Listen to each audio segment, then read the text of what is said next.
The rain hammered against my studio windows like bullets from heaven, each drop exploding into 1,000 smaller fragments before sliding down the glass in defeated streams.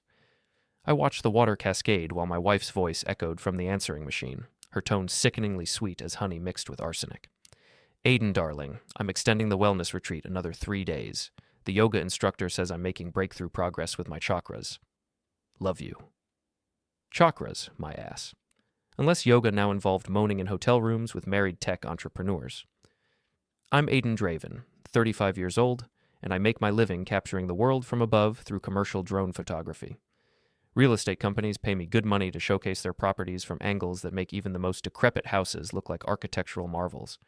It's honest work, requiring precision, patience, and an eye for detail that most people lack. Those same skills that help me frame the perfect aerial shot also make me exceptionally good at noticing when things don't add up. Like my wife Zara's sudden obsession with wellness retreats. Zara Meller, she kept her maiden name for professional reasons, is a brand partnerships manager for a boutique marketing firm here in our charming coastal Maine city. At 33, she's built a reputation for being ruthlessly efficient at matching luxury brands with the right influencers. She's beautiful in that polished, Instagram-ready way that requires 2 hours of preparation to look effortlessly natural.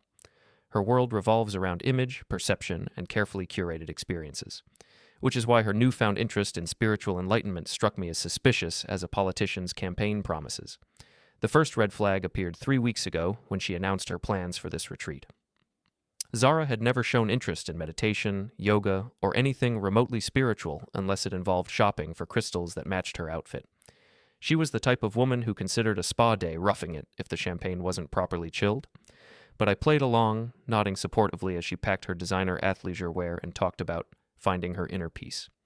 I even drove her to the airport, kissed her goodbye, and wished her well on her journey of self-discovery. That was 5 days ago. Since then, I'd been tracking her location through our shared drone app, a professional account we both used for work. The GPS coordinates placed her nowhere near the retreat center in Vermont she'd claimed to be attending. Instead, she was bouncing between luxury hotels in Boston, always the same radius, always the same upscale neighborhood. My phone buzzed with a notification, a pocket dial from Zara's number. I answered without speaking, listening to the background noise. Laughter, her laughter, but different, breathier, more intimate. Then a man's voice, deep and confident, saying something about room service and champagne. The call ended abruptly. I stared at my phone screen, feeling something cold and calculating settle in my chest. Not anger, not yet. More like the moment before you release a drone into flight, when everything is potential energy waiting to be unleashed. The rain continued its assault on the windows as I sat in my studio, surrounded by monitors displaying aerial footage of our picturesque town. From above, everything looked peaceful, orderly, beautiful. It was only when you got closer that you could see the rot underneath the pretty facades. My phone rang again. Terry, my only real friend in this gossip-infested town. Aiden, you sound like shit, he said without preamble. Terry worked construction and had the social graces of a sledgehammer, which is why I trusted him. How's the bachelor life treating you? Like a root canal performed by a blind dentist, I replied, watching the rain streak down my windows. Zara's found her spiritual center, apparently, right between some guy's hotel sheets. You sure about that? GPS doesn't lie, Terry, unlike wives on wellness retreats. He was quiet for a moment. What are you going to do? Nothing rash, I said, which was true. Nothing I was planning could be classified as rash. Methodical, calculated, and devastatingly thorough, but not rash. I need more information first. You want me to? No, I've got this handled. After hanging up, I spent the next hour reviewing Zara's social media activity. Her public posts showed carefully curated images of green smoothies and yoga mats, all tagged with generic wellness hashtags. But her location data told a different story, and I had access to her accounts through our shared business profiles. The hidden posts were more revealing. Photos tagged at expensive restaurants in Boston, champagne glasses raised in toasts with carefully cropped-out companions, hotel bathroom selfies with captions about treating myself, all hidden from her main timeline, visible only to a select group of friends. Friends who apparently knew about her extracurricular activities while I sat at home like an idiot, believing in chakras and spiritual breakthroughs. I was studying these hidden posts when inspiration struck. I needed to get out of the house, away from the rain and the suffocating silence of our perfectly decorated home. The converted church that served as our town's trendiest wine bar seemed like the perfect place to think. St. Augustine's had been transformed from a house of worship into a temple of pretension, complete with stained glass windows casting colorful shadows over clusters of small tables where the local elite gathered to drink overpriced wine and share overvalued opinions. The acoustics were terrible for conversation, but perfect for eavesdropping, which made it a favorite spot for the town's gossip network. I was halfway through my first glass of wine when she appeared. Lyra Ventrix glided through the converted nave like she owned the place, which, given her family's investment in the renovation, she practically did. At 31, Lyra was the kind of beautiful that required effort to maintain but pretended to be effortless. As the curator of our town's premier art gallery, she moved in the same social circles as Zara, attending the same charity events and exclusive gatherings that I generally avoided. She spotted me immediately, her perfectly shaped eyebrows rising in surprise as she approached my table. "Aiden?" Her voice carried that particular tone of false concern that wealthy women mastered in finishing school. "What are you doing here? Aren't you supposed to be on that wellness retreat with Zara?" I looked up from my wine, meeting her gaze with what I hoped was convincing confusion. "I'm not on any retreat. Zara went with her friends." Lyra's expression shifted, surprise giving way to something that looked almost like amusement. She glanced around the bar, then slid into the chair across from me without invitation. "Oh, honey," she said, her voice dropping to a conspiratorial whisper. "She's not with friends." "What do you mean?" Lyra pulled out her phone, fingers dancing across the screen with practiced efficiency. "She's with her lover." The words hit me like a physical blow, even though I'd suspected as much. Hearing it confirmed by someone else made it real in a way that GPS coordinates and hidden social media posts couldn't. "How do you—" "Everyone knows, Aiden." Lyra turned her phone toward me, showing Zara's hidden Instagram posts. "She's been seeing Damien Kessler for months, the tech entrepreneur, married, 2 kids, thinks he's God's gift to venture capital." I stared at the photos on her screen. Zara in restaurants I couldn't afford, wearing dresses I'd never seen, looking happier than she had in our house for months. In some of the photos, I could see the edge of a man's arm, the corner of an expensive watch, the shadow of someone carefully cropped out of frame. "Why are you telling me this?" I asked, my voice steadier than I felt. Lyra leaned back in her chair, studying me with calculating eyes. "Because I like you, Aiden. You're real, honest. Nothing like the plastic people Zara surrounds herself with." She paused, then added with a smile that could have melted steel, "Forget her. Dinner with me tonight?" I stared at her, shocked by the directness of the proposition. Lyra Ventrix was offering herself as a rebound, a consolation prize, a way to even the score. She was beautiful, wealthy, connected, everything Zara valued in her social circle, which gave me an idea. "You know what?" I said, raising my wine glass in a mock toast. "That sounds perfect." Lyra's smile widened, and she pulled out her phone again. Great. Let me just—" She started typing, and I realized she was posting to social media. A selfie of us at the table, her leaning close to me, both of us smiling. The caption read, "Unexpected dinner plans with this handsome photographer. Sometimes the best evenings are unplanned." She tagged several mutual friends, including some of Zara's colleagues and social media contacts.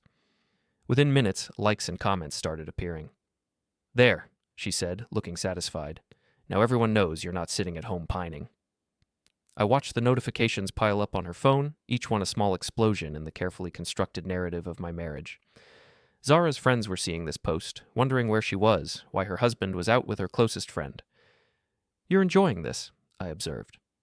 "Maybe a little," Lyra admitted. "Zara's been insufferably smug lately, acting like she's discovered the secret to happiness while the rest of us are just stumbling around in the dark. And now? Now she'll come home to find that her secret wasn't as secret as she thought, and her husband wasn't as naive as she assumed." We spent the next hour at dinner, with Lyra regaling me with stories from the art world and gossip about our mutual acquaintances.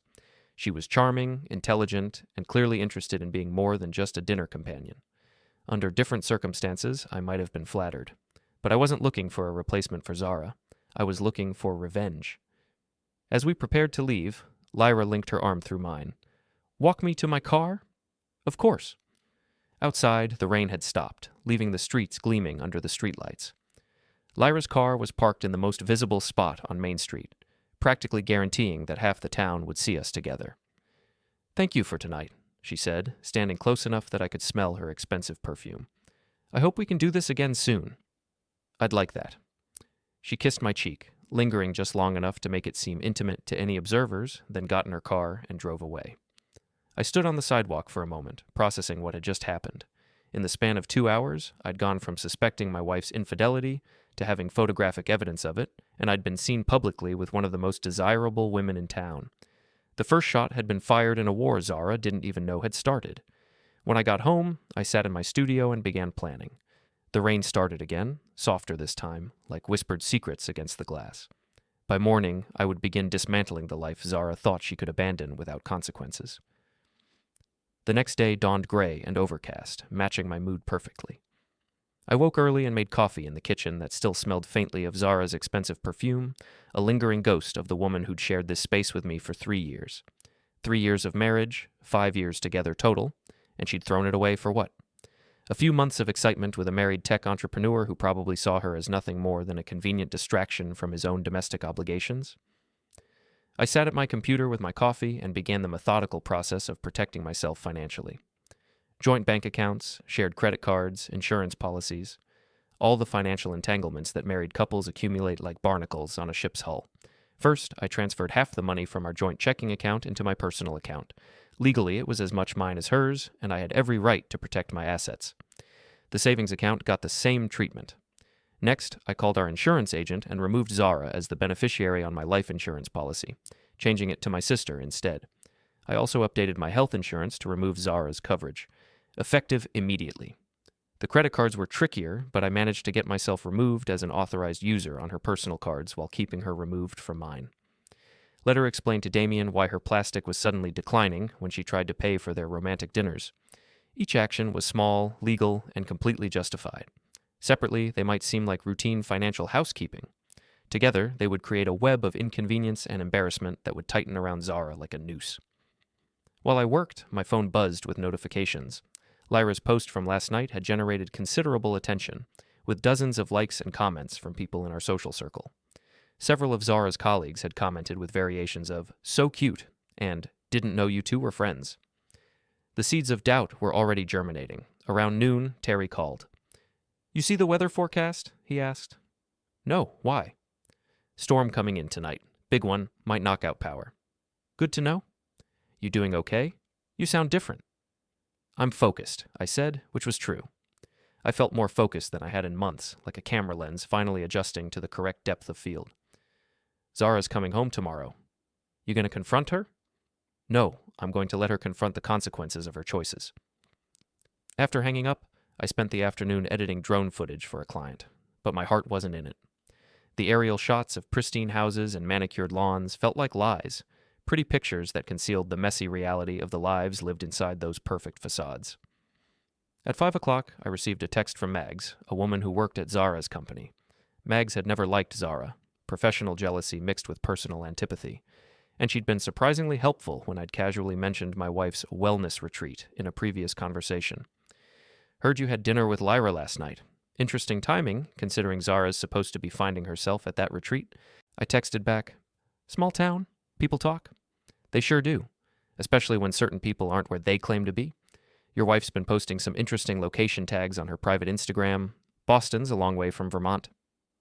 So Mags had been doing her own detective work. This could be useful. "I appreciate you looking out for me," I replied. "Just returning the favor. Remember when you helped me with those aerial shots for my real estate listing? This is payback."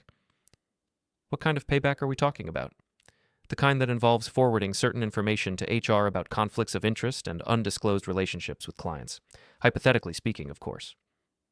I stared at my phone, impressed despite myself. Mags was offering to torpedo Zara's career as revenge for years of professional slights and social snubs.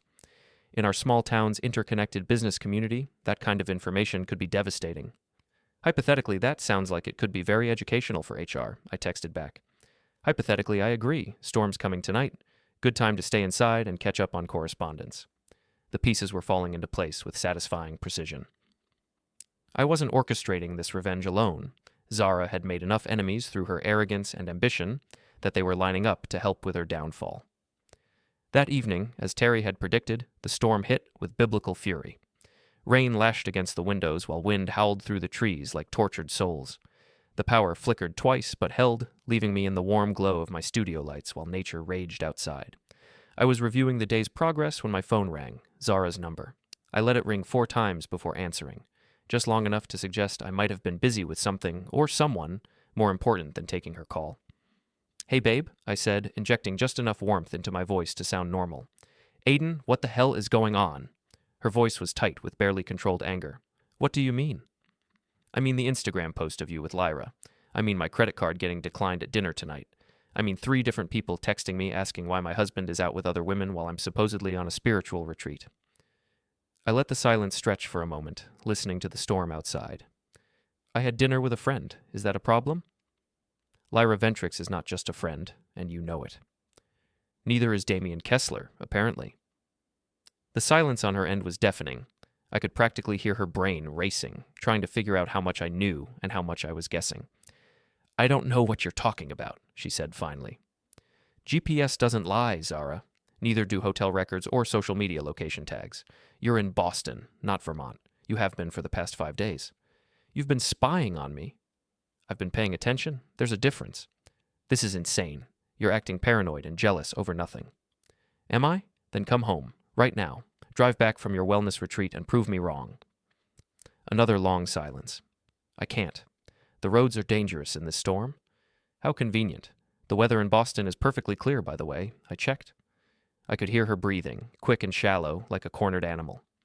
We'll talk when I get home, she said finally. Yes, we will. Give my regards to your chakras. I hung up before she could respond. Outside, the storm continued its assault, but inside my studio I felt perfectly calm. The first phase of my plan was complete. Zara knew that I knew, but she didn't know how much evidence I had or what I planned to do with it. She would spend the night wondering, worrying, trying to construct a defense for the indefensible. Meanwhile, I had work to do. I opened my laptop and began composing an email to Zara's company's HR department. Nothing accusatory or emotional, just a concerned husband asking about their policy regarding employees who might have undisclosed financial relationships with clients. I mentioned that I'd heard rumors about such situations and wanted to understand how the company typically handled potential conflicts of interest. The email was professional, innocent, and devastating. It would land in HR's inbox first thing Monday morning, just as Zara was trying to return to normal life after her spiritual retreat.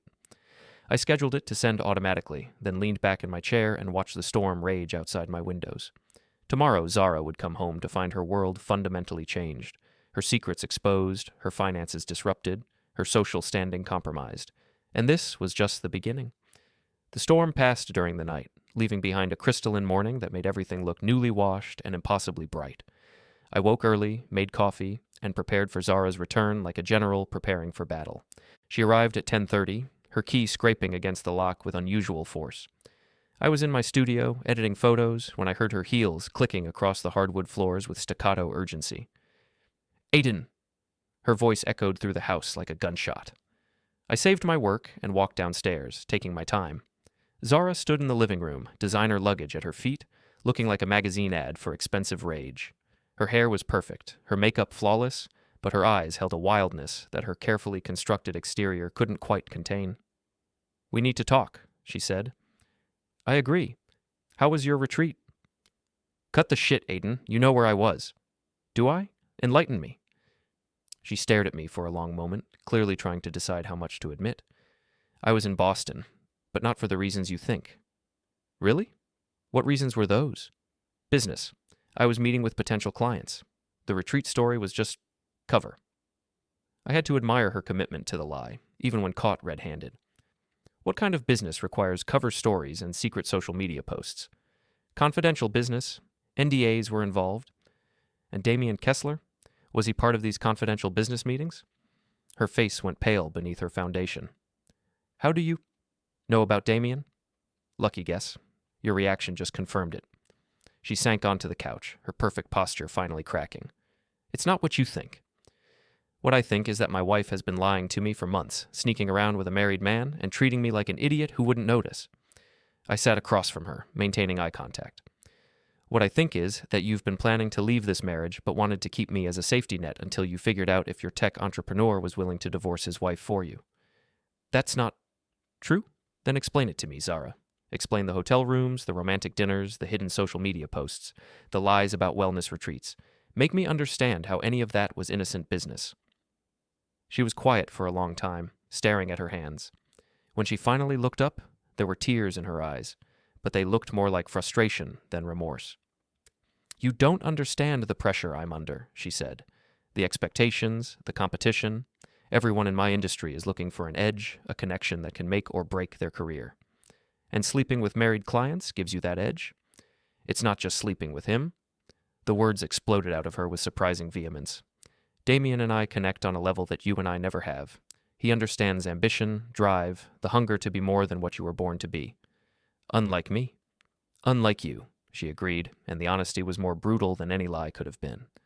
You're content with your little drone business, your small-town life, your simple pleasures. There's nothing wrong with that, but it's not enough for me anymore. I nodded slowly, processing her admission. So why not just ask for a divorce? Why the elaborate deception? Because I wasn't sure.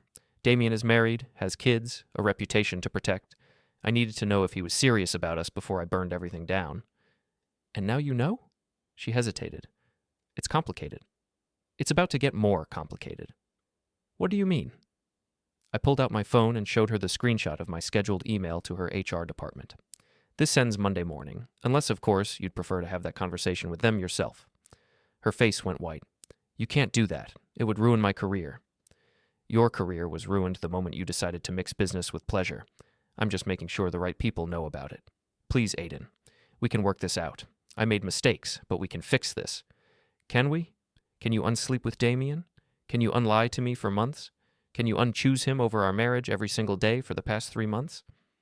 She was crying now, mascara streaking down her cheeks like black rain. I'm sorry. I'm so sorry. I know you are. You're sorry you got caught.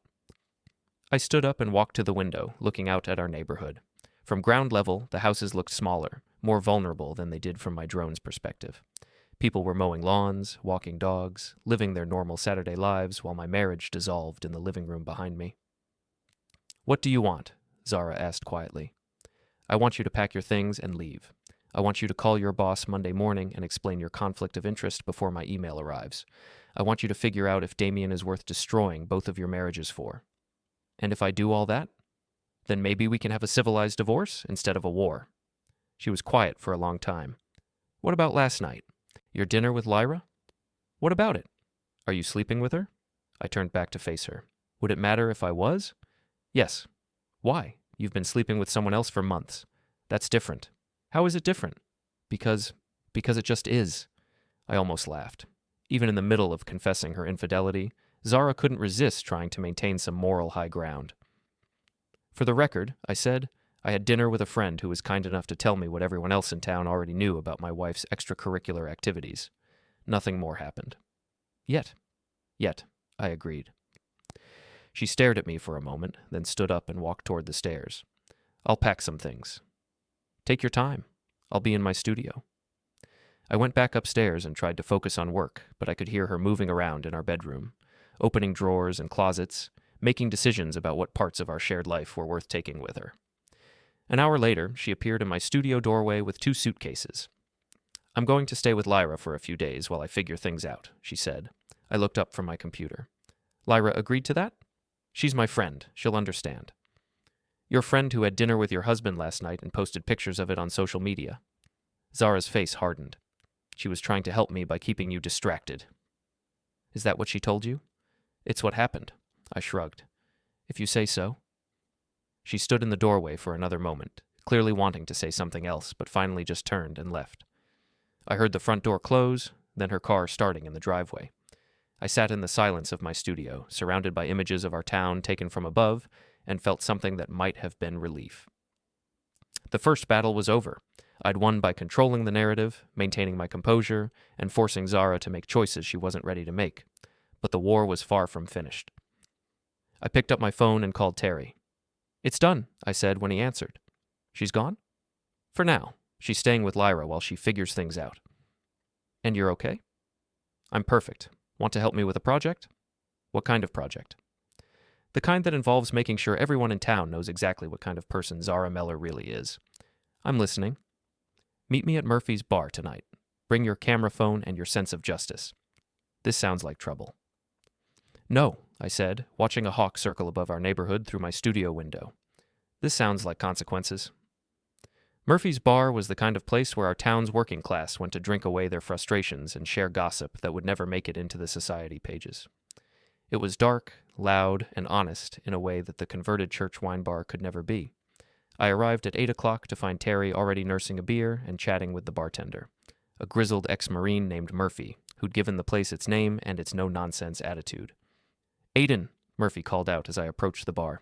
"Heard you're back on the market. About time you traded up from that Ice Queen." Word traveled fast in a small town, apparently.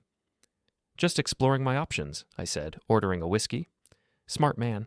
Life's too short to spend it with someone who thinks she's better than everyone else." Terry raised his beer in a toast.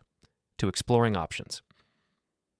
We drank and talked, letting the conversation flow naturally from my situation to general observations about marriage, loyalty, and the price of betrayal. Other patrons joined in, sharing their own stories of relationships gone wrong and the satisfaction of seeing cheaters get their comeuppance. It was during one of these conversations that Zara walked in. She'd changed clothes since leaving our house, trading her designer outfit for jeans and a sweater that probably cost more than most people's monthly rent. She looked around the bar with barely concealed distaste, clearly out of her element, but determined to find me. The conversations around us faded as she approached our table.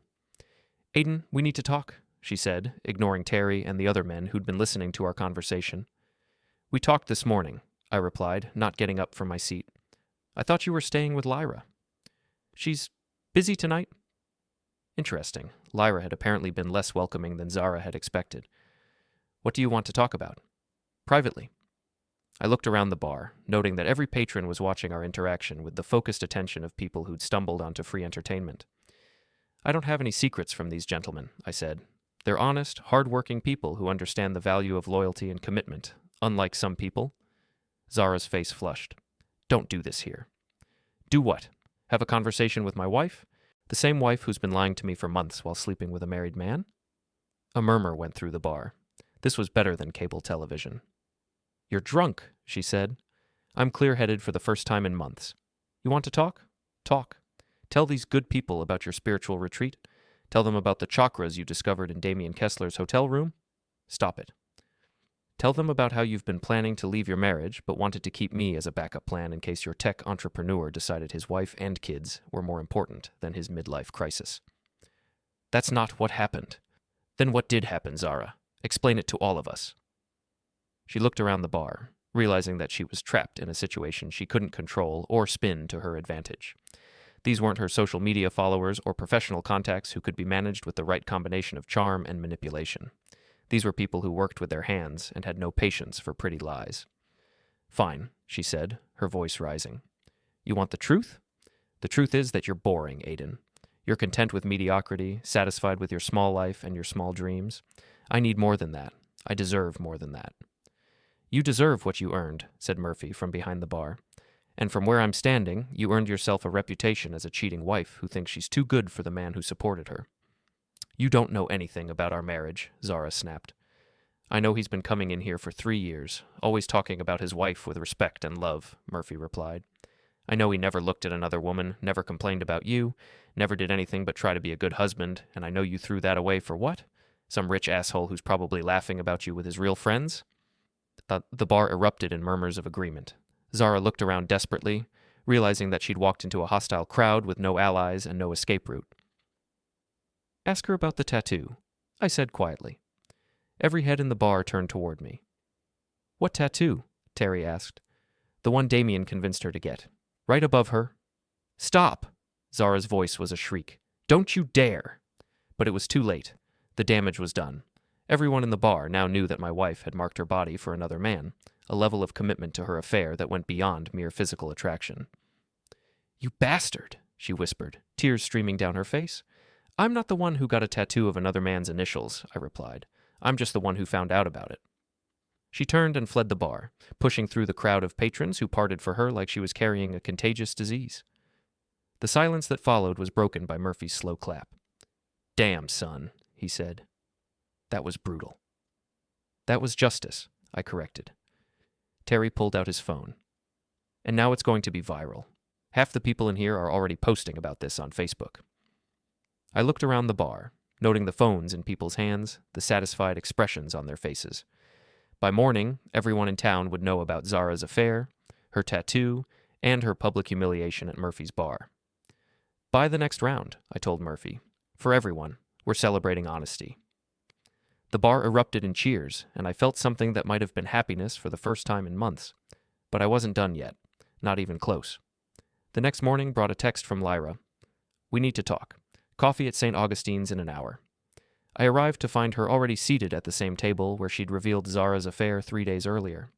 She looked tired, her usual polish slightly dimmed by what appeared to be a sleepless night. You look like hell, I said, sitting down across from her. Thanks. You certainly know how to charm a woman. I'm out of practice with charm. I'm much better with honesty these days. She studied me over her coffee cup. What you did last night was cruel. What Zara did for 3 months was cruel. What I did last night was educational. For who? For everyone who thought they knew what kind of person she really was. Lyra sighed. She came to my house after leaving the bar, crying, hysterical, talking about how you destroyed her reputation and her marriage. I didn't destroy her marriage. She did that herself. I just made sure everyone knew about it. She asked me to let her stay with me. And I said no. I raised an eyebrow. Why? Because I realized something last night. Zara didn't just lie to you about her affair, she lied to me about it too. How so? She told me that you two were already separated, that the marriage was over, that she was just waiting for the right time to make it official. She made it sound like Damien was a rebound, not the reason for the breakup. And you believed her? I wanted to believe her. It made my dinner invitation seem less predatory. I leaned back in my chair, processing this information. So when you asked me to dinner, I thought I was helping a friend move on from a marriage that was already over. I didn't realize I was helping to expose an ongoing affair. Does that change how you feel about it? She was quiet for a moment. I don't know. Part of me feels guilty for my role in this, but part of me thinks Zara got what she deserved. Which part is winning? The part that's tired of being manipulated by people who think they're smarter than everyone else. I nodded. Welcome to the club. We meet for drinks and honesty whenever the mood strikes. She almost smiled. Is that an invitation? It's an observation. You're free to draw your own conclusions. We sat in comfortable silence for a while, watching the morning crowd of coffee drinkers and gossips filter through the converted church. Several people glanced in our direction, clearly recognizing us from the previous evening's social media posts. The whole town is talking about last night, Lyra said. Good. Maybe it'll make the next cheating spouse think twice before assuming their partner is too stupid to notice. You're not stupid, Aiden, but you are angry. Wouldn't you be? Probably, but anger can make people do things they regret later. I studied her face, noting the concern in her eyes. Are you worried about me, Lyra? I'm worried about what comes next. Zara's humiliated, desperate, and she's got nothing left to lose. People in that situation can be dangerous. Let her be dangerous. I'm not afraid of Zara. Maybe you should be. She called Damien last night, crying and screaming about how you'd ruined everything. He's not happy about being dragged into a public scandal. He should have thought about that before sleeping with a married woman. He's powerful, Aiden. Rich, connected, vindictive. He could make trouble for you. I finished my coffee and stood up. Then I guess I'll have to make trouble for him first. What does that mean? It means the war isn't over. It's just getting started. I left Lyra sitting in the coffee shop and drove home to plan the next phase of my campaign. If Damien Kessler wanted to escalate this conflict, I was more than happy to accommodate him. But first, I had a phone call to make. Mags, I said when she answered, remember that hypothetical conversation we had about HR and conflicts of interest? The one that was supposed to wait until Monday? Change of plans. I think they need that information today. What happened? Zara's lover is apparently unhappy about being exposed. He's making threats. What kind of threats? The kind that require preemptive action. How quickly can you get that information to the right people? Give me 2 hours. Perfect. And Mags? Make sure they understand that this isn't just about company policy. It's about protecting the company from liability when this becomes a public scandal. It's going to be a public scandal? It already is. Check Facebook. I hung up and spent the next hour researching Damien Kessler's business ventures, social media presence, and public reputation. What I found was exactly what I'd expected, a carefully curated image of success and family values that would crumble under scrutiny. His company's website featured photos of him with his wife and children at charity events, along with quotes about the importance of integrity in business and the values that guided his decision-making. His LinkedIn profile emphasized his commitment to ethical leadership and community involvement, all of which would make his affair with a married employee of a client company particularly damaging to his reputation and business interests. I was studying his company's client list when my phone rang. Unknown number. Aiden Draven, I answered. This is Damien Kessler. I think we need to have a conversation. His voice was smooth, confident, with just a hint of underlying menace. The voice of a man accustomed to getting his way through a combination of charm and intimidation. I don't think we have anything to discuss, I replied. I think we do. Your wife's emotional state is becoming a problem for both of us. My wife's emotional state stopped being my problem when she decided to get your initials tattooed above her ass. A pause. You're angry. I understand that. But taking out your frustration on Zara isn't going to solve anything. I'm not taking out my frustration on anyone. I'm simply making sure that everyone knows the truth about the people they're dealing with. The truth can be subjective and expensive to maintain. Was he threatening me? Are you suggesting I should lie to protect your reputation? I'm suggesting that continuing down this path isn't in anyone's best interests, including yours. Let me be clear about something, Damien. I don't give a shit about your interests, your reputation, or your comfort level. You made the decision to sleep with my wife. Now you get to live with the consequences of that decision. You're making a mistake. The only mistake I made was trusting my wife, but I'm learning from that error. I hung up before he could respond. Within minutes, my phone buzzed with a text from an unknown number. This isn't over. I screenshot the message and forwarded it to Terry with a note. Evidence for later. Then I called Mags back. How's that HR report coming along? Just sent it, along with copies of some very interesting social media posts from last night. Perfect. What was their reaction?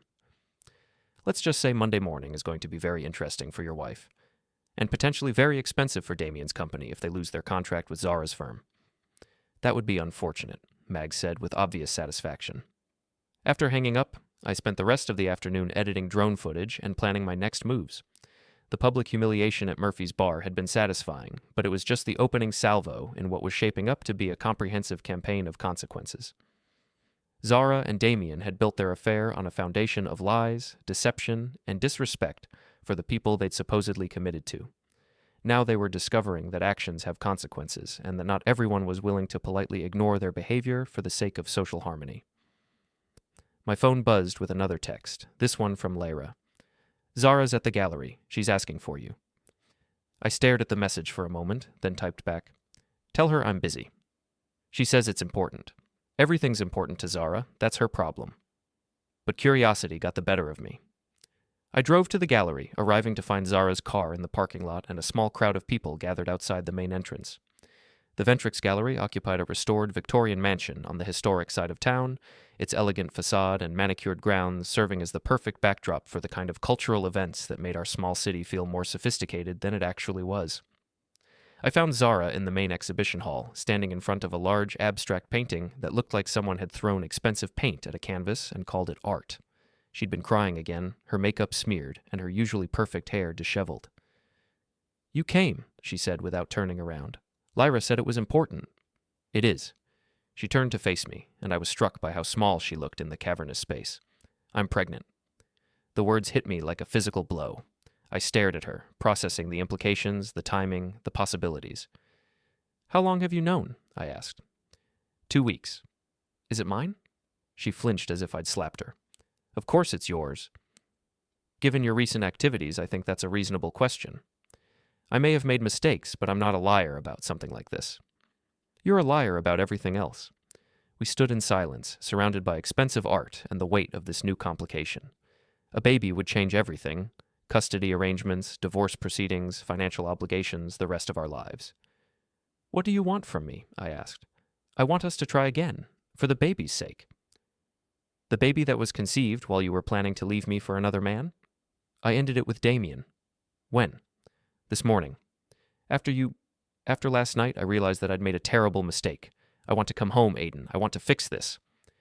I studied her face, looking for signs of deception, manipulation, or calculation. What I saw was desperation, fear, and something that might have been genuine remorse. It's too late, I said finally. It's not too late. We can go to counseling, work through this, build something better than what we had before.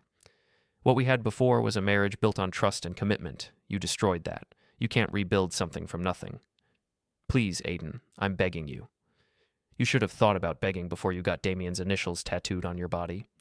You should have thought about our future before you spent 3 months planning to leave me. You should have thought about consequences before you decided that I was too boring to deserve honesty and respect. She was crying again, but I felt nothing. No sympathy, no regret, no desire to comfort her. What about the baby? The baby will be fine. We'll work out custody and support arrangements through our lawyers, but there is no us anymore, Zara. You made sure of that. I turned and walked toward the exit, leaving her standing alone among the expensive art and broken dreams. Outside, I found Lyra waiting by my car. How much of that did you hear? I asked. Enough. She's really pregnant? Apparently. And you don't believe it's yours? I believe it probably is. The timing works, but it doesn't change anything. Doesn't it? A baby changes everything. I got in my car and rolled down the window. It changes the logistics of the divorce. It doesn't change the fact that she chose someone else over our marriage. It doesn't change the lies, the deception, or the complete lack of respect she showed for our relationship. So what happens now? Now I finish what she started. I drove home as the sun was setting, painting the sky in shades of orange and red that reminded me of fire. My phone had been buzzing with messages all afternoon. Friends, acquaintances, and strangers who'd heard about the previous night's confrontation and wanted to offer support, gossip, or unsolicited advice. I ignored them all. At home, I sat in my studio and stared at the aerial photographs covering my walls, images of our town taken from above, where everything looked orderly and peaceful and beautiful. From that height, you couldn't see the lies, the betrayals, the messy human dramas playing out behind closed doors. But I wasn't looking at the town from above anymore. I was down in the mud with everyone else, fighting for dignity and justice and the simple recognition that actions have consequences. My phone rang. Terry. You okay, man? Heard about the gallery. I'm perfect. She's really pregnant? She says she is. Shit. That complicates things. It complicates the divorce. It doesn't complicate my decision. You sure about that? I looked out my studio window at the lights coming on in houses throughout the neighborhood. People settling in for the evening, making dinner, watching television, living their normal lives while my world continued to reshape itself in ways I couldn't have imagined a week ago. I'm sure, I said. This war isn't over. It's just entering a new phase. What's the next move? Tomorrow is Monday. Zara's going to have a very interesting conversation with her boss.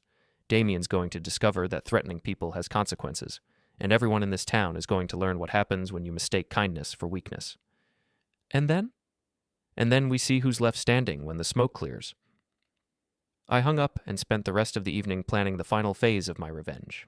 Zara had started this war when she decided that our marriage was disposable and that I was too naive to fight back. Tomorrow, she would learn how wrong she'd been about both of those assumptions. Monday morning arrived with a kind of crisp clarity that made everything seem possible. I woke early, made coffee, and prepared for what I knew would be the most important day in this entire campaign. At exactly 9 o'clock, I called Zara's office. Meller Marketing, this is Jessica. This is Aiden Draven, Zara's husband. Is she in yet? Oh, hi, Mr. Draven. No, she's not in yet. She has a meeting with Mr. Henley at 10, but I haven't seen her this morning. Mr. Henley was the company's founder and CEO, a man known for his strict ethical standards and zero tolerance for anything that might damage the company's reputation. When she comes in, could you tell her I called? It's about the baby. The baby? Oh my goodness, congratulations. I didn't know you two were expecting. It's very recent news. Thanks, Jessica. I hung up, satisfied that the gossip network at Zara's office would ensure everyone knew about the pregnancy before her meeting with the CEO. The timing would be perfect. She'd walk into a disciplinary meeting about her affair with a client while dealing with congratulations about her pregnancy. The cognitive dissonance would be delicious. At 10:30, my phone rang. Zara. What did you do? Her voice was shaking with rage and panic. Good morning to you two. How did your meeting go? You know exactly how it went. They fired me, Aiden. Language, Zara. Think about the baby. Don't you dare. Don't I dare what? Care about my child's welfare? Worry about the stress you're putting on yourself and the baby with your poor life choices? This is your fault. You destroyed my career out of spite. I didn't destroy anything. I simply made sure the right people had accurate information about your professional conduct. What they chose to do with that information was their decision. You're a bastard. I'm a man who refuses to be treated like an idiot. There's a difference. She was crying now, the sound carrying through the phone like static. What am I supposed to do now? I have no job, no money, nowhere to live. You should have thought about that before you decided our marriage was expendable. I made a mistake. You made a series of calculated decisions over a period of months. The only mistake you made was assuming I'd never find out about them. Please, Aiden, I'm begging you. I'll do anything to fix this. There's nothing to fix. You broke our marriage beyond repair. Now you get to live with the consequences. I hung up before she could respond. 20 minutes later, my phone buzzed with a text from Damien. You've made a powerful enemy. I screenshot the message and forwarded it to Detective Rourke, along with the previous threatening text and a brief explanation of the situation. Let Damien explain to the police why he was threatening a man whose only crime was exposing an affair. At noon, Mags called. Holy shit, Aiden, you should see the chaos over here. What kind of chaos? Zara cleaned out her office this morning, crying and screaming about how everyone was going to pay for ruining her life. Then Damien's company called to cancel their contract, claiming they were reassessing their marketing partnerships in light of recent personnel changes. How much was that contract worth? About $200,000 a year. Henley is furious. He's talking about pursuing legal action against both Zara and Damien for breach of fiduciary duty. Expensive mistake. It gets better. Zara's replacement is going to be me. I smiled. Congratulations, you deserve it. I couldn't have done it without your help. That email to HR was perfectly timed and documented, made it impossible for them to ignore the situation. After hanging up, I spent the afternoon working on a real estate shoot, capturing aerial footage of a waterfront property that would probably sell for more money than I'd make in 5 years. The irony wasn't lost on me. I was documenting other people's dreams while my own life was being rebuilt from the ground up. But I felt good, focused, clear about my priorities and my future. At 5 o'clock, I received a call from my lawyer. Aiden, I just received some interesting paperwork from Zara's attorney. What kind of paperwork? A petition for emergency spousal support and temporary custody arrangements. She's claiming financial hardship and emotional distress. She's pregnant. So I gathered from the filing. That complicates things, but it doesn't change the fundamental facts of the case. She committed adultery, violated her professional ethics, and destroyed the marriage through her own actions. What's our response? We document everything: the affair, the lies, the professional misconduct, the threatening messages from her lover. We build a case that demonstrates a pattern of poor judgment and unethical behavior that makes her unsuitable for primary custody. And the spousal support? Given her termination for cause and the brief duration of the marriage, I don't think she has much of a case, but we'll let the judge decide.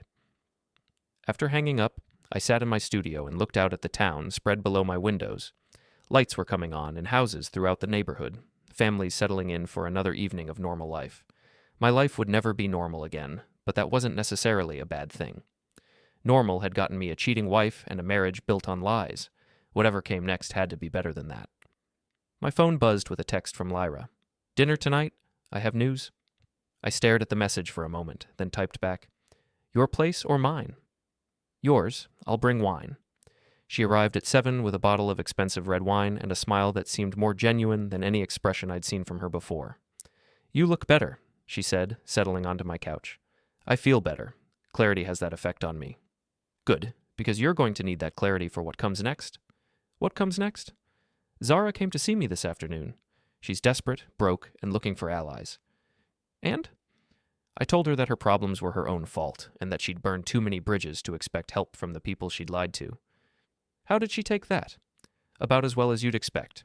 She accused me of sleeping with you, stealing you away from her, destroying her marriage out of jealousy. I poured wine into 2 glasses and handed her one. Are you sleeping with me? Not yet, she said with a smile that made my pulse quicken. But I'm considering it. Why? Because you're the first honest man I've met in years. Because you fought for your dignity when most people would have just rolled over and accepted being treated like garbage. Because you're stronger than you look and smarter than people give you credit for. I sat down beside her on the couch. And because you want to get back at Zara for lying to you about the affair. That too, she admitted. I don't like being manipulated. So this is revenge affair? This is 2 adults making a choice based on mutual attraction and shared values. The revenge aspect is just a bonus. I leaned back against the couch cushions, studying her face in the soft light from the table lamps. What about tomorrow? What about next week? What about when the excitement of destroying Zara wears off, and you remember that I'm just a drone photographer with a small-town life and simple pleasures? Maybe I'm tired of complicated men with big egos and bigger bank accounts. Maybe I want someone who says what he means and means what he says. Maybe. She moved closer, close enough that I could smell her perfume and feel the warmth of her body. There's only one way to find out. I set down my wine glass and kissed her. She tasted like wine and possibility, like a future I hadn't dared to imagine a week ago. When we broke apart, she smiled. That was worth the wait.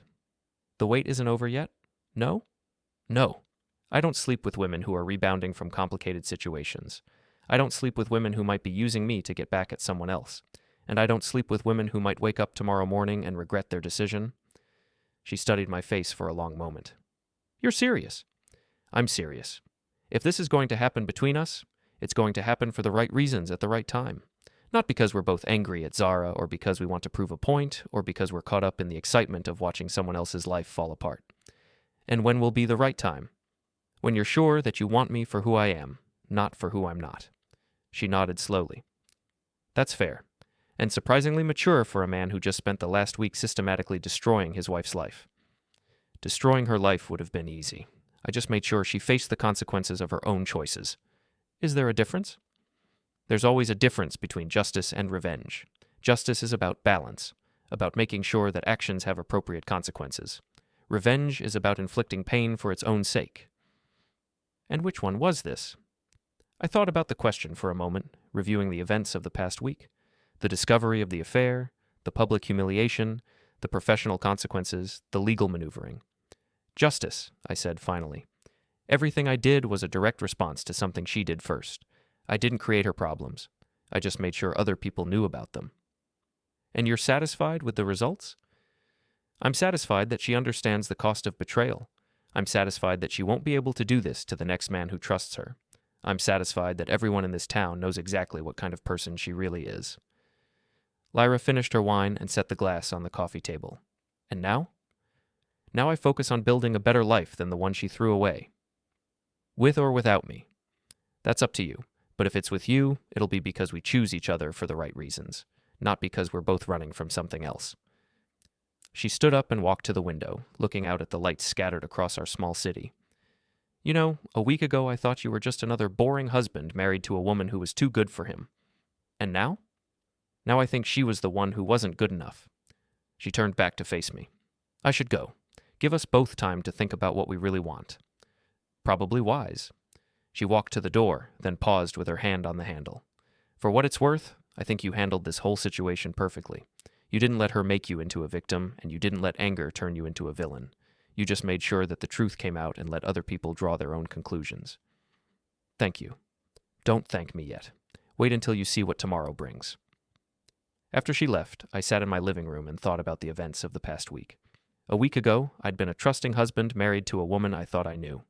Tonight, I was a single man facing an uncertain future with a pregnant ex-wife, a potential custody battle, and the first genuine romantic possibility I'd felt in years.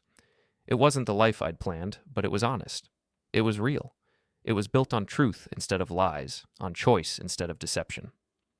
My phone buzzed with one final message of the day, a text from an unknown number.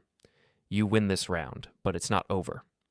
I screenshot the message and added it to the growing file of evidence I was building for the custody hearing. Then I deleted the text and blocked the number. Damien was wrong. It was over. He just didn't know it yet. I poured myself another glass of wine and raised it in a toast to my empty living room. To consequences, I said aloud, and to the people who are brave enough to enforce them. The next morning brought news that would change everything one final time. I was drinking coffee and reviewing emails when Terry called, his voice tight with excitement and something that might have been concern. Turn on Channel 8, he said without preamble. Why? Just turn it on, now. I grabbed the remote and switched to the local news channel, where a perfectly coiffed reporter was standing in front of a familiar building. Arrested early this morning on charges of embezzlement and fraud. Damien Kessler, CEO of Kessler Technologies, is accused of stealing over $2 million from client accounts to fund his personal lifestyle, including expensive gifts for his alleged mistress. The camera cut to footage of Damien being led away in handcuffs, his face a mask of rage and humiliation. His wife stood on the steps of their mansion, surrounded by reporters and looking like she'd aged 10 years overnight. Holy shit, I breathed. It gets better, Terry said. Keep watching. The reporter continued. According to sources close to the investigation, the alleged mistress, Zara Meller, may have been complicit in the scheme, using her position at a marketing firm to help Kessler hide fraudulent transactions through fake advertising contracts. My coffee mug slipped from my hand, shattering on the floor and sending hot liquid splashing across my kitchen tiles. They think Zara was involved in embezzlement? I asked. FBI raided her apartment an hour ago. Found documents, bank records, evidence of payments that don't match any legitimate work she did for his company. I stared at the television screen, watching footage of federal agents carrying boxes out of the apartment complex where Zara had been staying since leaving our house. This changes everything, I said. No shit. Your wife wasn't just cheating, she was stealing, and now the feds are involved. The implications hit me like a freight train. If Zara was arrested for federal crimes, the custody battle would be over before it started. No judge would award custody to a mother facing embezzlement charges. But more than that, I realized with growing clarity that I'd been played on a level I hadn't even imagined. Zara's affair with Damien hadn't just been about closeness or emotional connection, it had been about money. Big money. Enough money to make the risks seem worthwhile. My phone rang. My lawyer. Aiden, are you watching the news? I'm watching. This changes our entire strategy. If Zara is charged with federal crimes, we won't need to fight for custody. She'll be lucky to get supervised visitation. What about the pregnancy? If she's convicted, she'll likely give birth in federal prison. The child will need a guardian, and you're the biological father. I sat down heavily in my kitchen chair, surrounded by broken ceramic and spilled coffee, trying to process the magnitude of what was happening. How long have they been investigating this? I asked. According to my contact at the FBI, about 6 months. They were building a case against Kessler when your wife's professional misconduct came to light. Her firing actually helped them. It made her desperate enough to start talking. She's cooperating? She's trying to, but the evidence suggests she was more involved than she's admitting. Bank records show payments to her personal account that far exceed what she should have been earning from legitimate work. After hanging up, I spent the morning fielding calls from reporters, lawyers, and curious neighbors who wanted to know if I'd suspected my wife was involved in criminal activity. The truth was, I hadn't suspected anything beyond adultery. I'd thought I was dealing with a cheating wife, not a federal criminal. The revelation that Zara's betrayal went far beyond our marriage was both vindicating and disturbing. At noon, Detective Rourke called. Mr. Draven, this is Detective Rourke. I need to ask you some questions about your wife's activities over the past few months. Of course. Did you have any knowledge of her financial relationship with Damien Kessler beyond what you've already reported? No, I knew she was having an affair with him, but I had no idea about any financial arrangements. Did you notice any unexplained income, expensive purchases, or changes in her spending habits? I thought about the question carefully. She did seem to have more spending money lately. New clothes, expensive dinners, a spa weekend that I thought she paid for herself. But I assumed it was just her regular salary. We're going to need to examine your joint financial records to establish a timeline of when these payments began. Whatever you need. After the detective hung up, I sat in my kitchen and tried to reconcile the woman I'd married with the person who was apparently capable of federal crimes. Had I ever really known Zara at all? Or had our entire marriage been built on lies that went far deeper than adultery? My phone buzzed with a text from Lyra. Are you okay? Saw the news? I typed back. Define okay. Want company? Yes. She arrived 20 minutes later with takeout food and a bottle of wine, taking one look at my kitchen and immediately starting to clean up the broken coffee mug. You look like you've seen a ghost, she said. I feel like I've been married to one. 3 years, Lyra. 3 years of sharing a bed, a home, a life with someone who is apparently capable of stealing millions of dollars. You didn't know. How could I not know? What kind of husband doesn't notice that his wife is involved in federal crimes? She stopped cleaning and looked at me. The kind who trusted his wife, the kind who assumed that the person he married was fundamentally honest, the kind who believed that marriage meant something, the kind who was an idiot. No, the kind who was a good man married to a woman who didn't deserve him.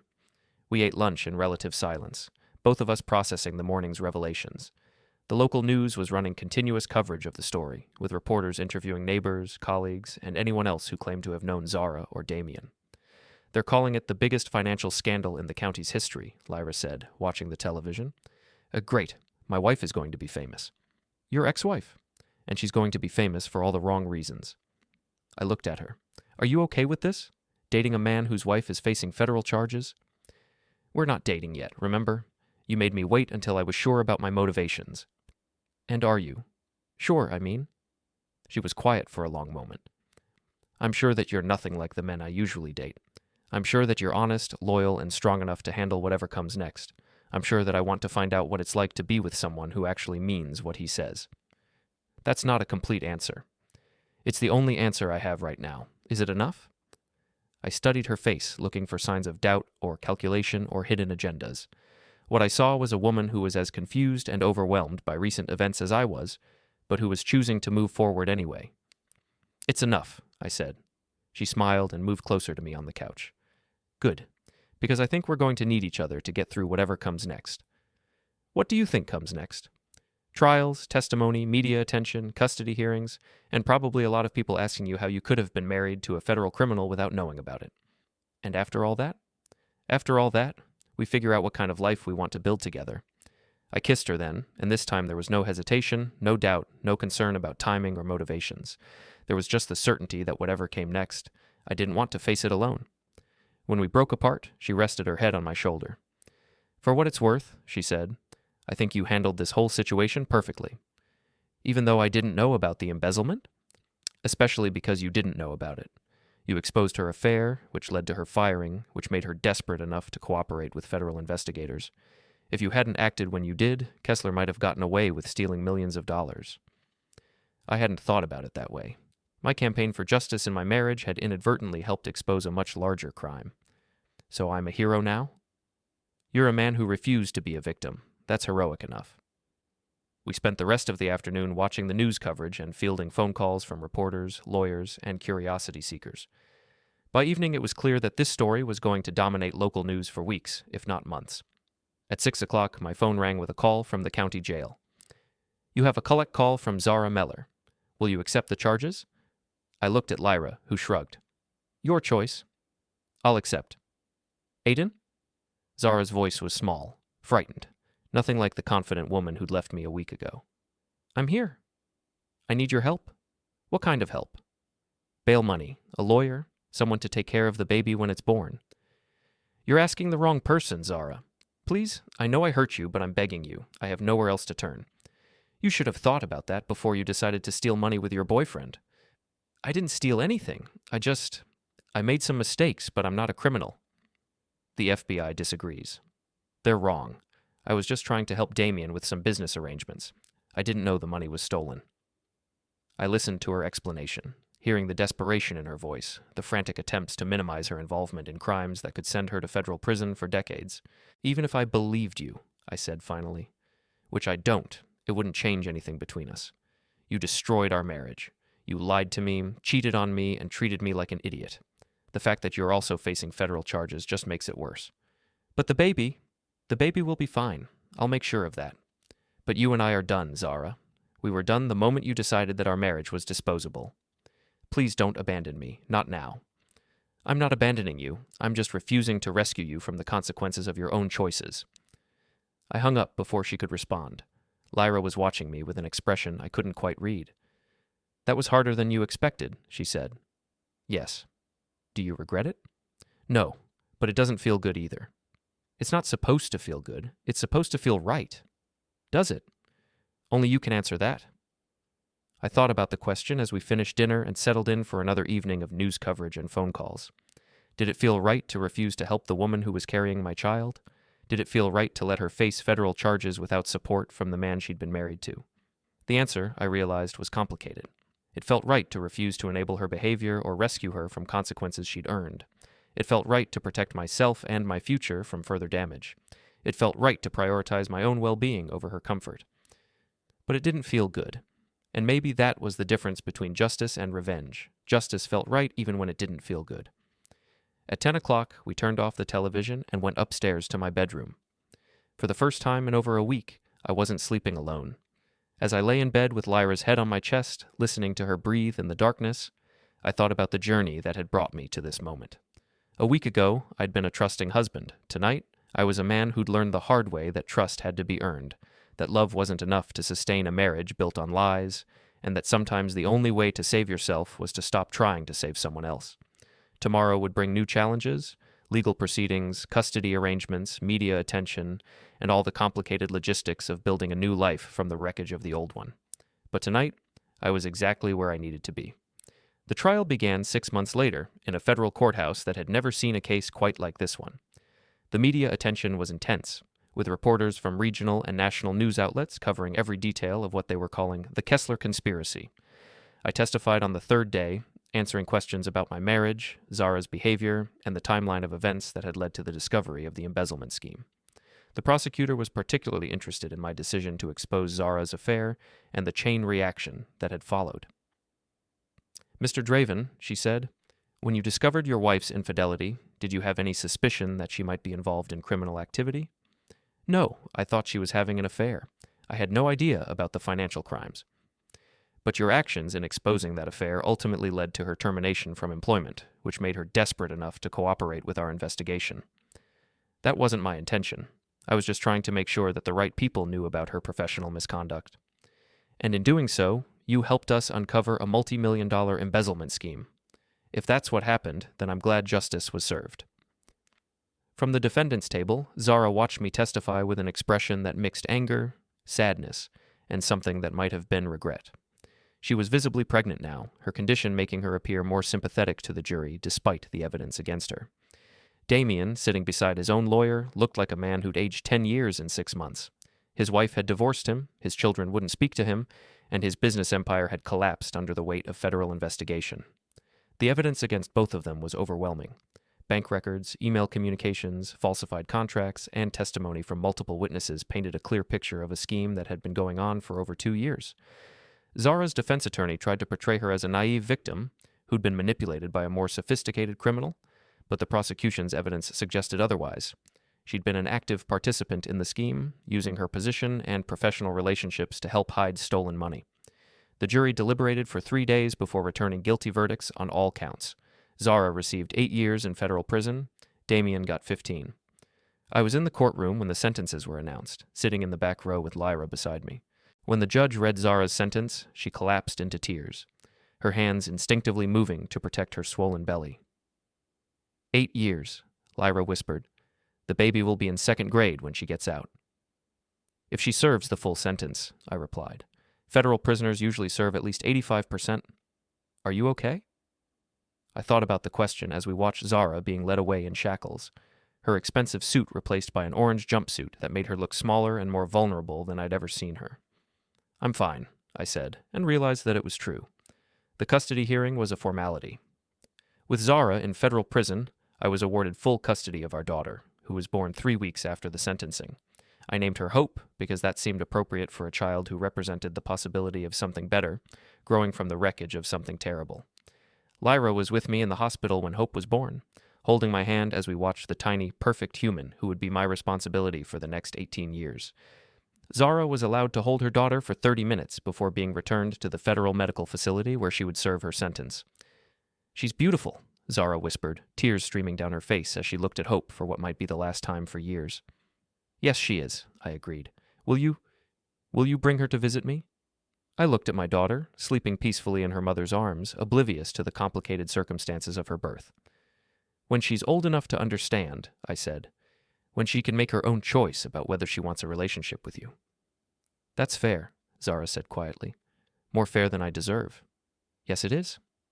She looked up at me then, and for a moment I saw the woman I'd married 3 years earlier, before the lies and the betrayal and the federal crimes. "I'm sorry, Aiden, for everything.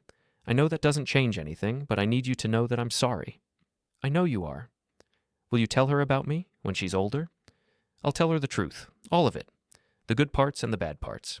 She deserves to know who her mother really was." "Thank you." A guard appeared in the doorway, indicating that visiting time was over.